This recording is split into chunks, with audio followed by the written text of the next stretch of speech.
Hello everyone, myself Ashok Sharma and I welcome you all on this channel. In this today's video, we are going to discuss question number 3 of exercise 7.1 of chapter number 7, that is triangles of class 9th maths. Before starting the discussion, I would like to request all the respected viewers, please subscribe the channel so that you may get all my maths videos directly to your device. And now today's question. Let us first understand what is the meaning of the statement of this question, what is given to us and what is to be proved by us. Let us first understand.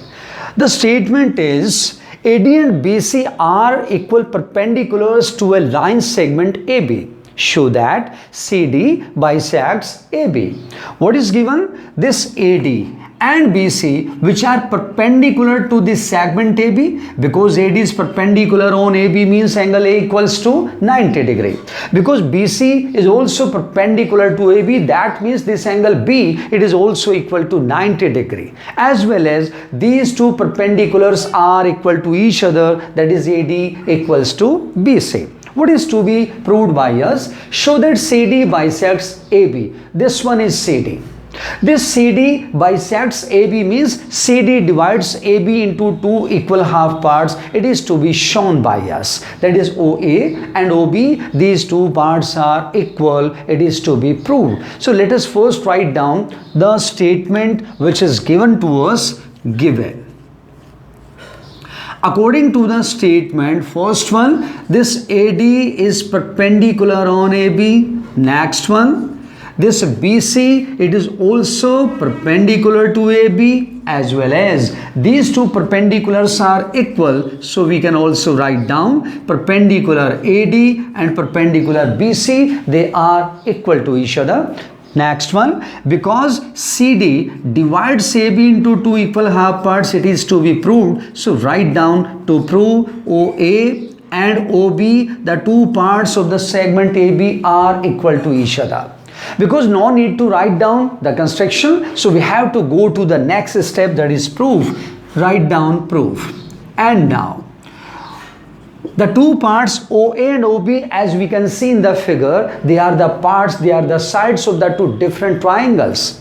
And they can be equal to each other if we can prove that the triangles in which OA and OB exist are congruent, then only we can say they are equal by CP/CD. That is, first of all, we have to show these two triangles are congruent. Because if these two triangles are congruent, then only we can say OA, the side of this lower triangle, and OB, the side of the upper triangle, may become equal to each other by the rule CP/CD, that is corresponding parts of the congruent triangles are always equal. Okay, so first of all, in these two triangles, we have to compare, we have to make equal the three corresponding parts equal to each other, following some definite rule also. So write down the name of the lower triangle, as we can see in the figure, OAD, in triangle OAD, lower triangle, and the upper triangle OBC.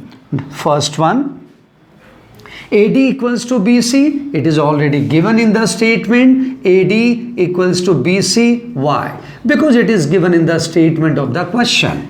Also, this angle A and this angle B, they are also equal, each equals to 90 degree. Angle A equals to angle B equals to 90 degree, because AD and BC are perpendicular according to the statement. So each of these two angles will be equal to 90 degree. That is given. And now one more point is required, and it is taken by us this point, that is angle 1 and angle 2. What type of angles are these? Because they are made by two intersecting lines. We can see line AB, line CD, they are intersecting each other at point O. So angle 1 and angle 2, they are the vertically opposite angles. So the third and the last point, angle 1 equals to angle 2. Why? Because they are the vertically opposite angles. And now we have to check which rule we have to follow. This angle, again angle, and then side, that is angle, side. This rule is to be followed just to prove these two triangles congruent to each other. So now write down, this implies we can write down triangle OAD congruent to triangle OBC, because by using angle side congruence criteria, or simply we can write down AAS rule. And if these two triangles are congruent, then their corresponding parts will be equal by CPCT. So therefore now OA and OB, the two parts of the segment AB, will become equal to each other. Mention the reason: because CPCT, that is corresponding parts of the congruent triangles, are always equal. So I can say it's a very small and very easy question. So what is given? AD and BC, these two are the equal perpendiculars to AB. So AD perpendicular on AB, BC perpendicular on AB, as well as they are equal in lengths, you can say. To prove OA and OB, these two parts of the segment AB are equal, it is to be proved by us in the proof. OAD and OBC. In these two triangles AD and BC, it is already equal. It is given in the statement. Angle A equals to angle B, because each of these two equals to 90 degrees according to the statement. And angle 1 equals to angle 2. Why? Because they are the vertically opposite angles. And using the rule angle side, we can say these two triangles are congruent to each other. And by CPCT, their corresponding parts, remaining corresponding parts, you can say, that is OA and OB, will become equal to each other. So I am sure all of you have understood this question very well. Complete this question, understand this question very well, and now we will meet in the next video with some next question. Okay, all the best.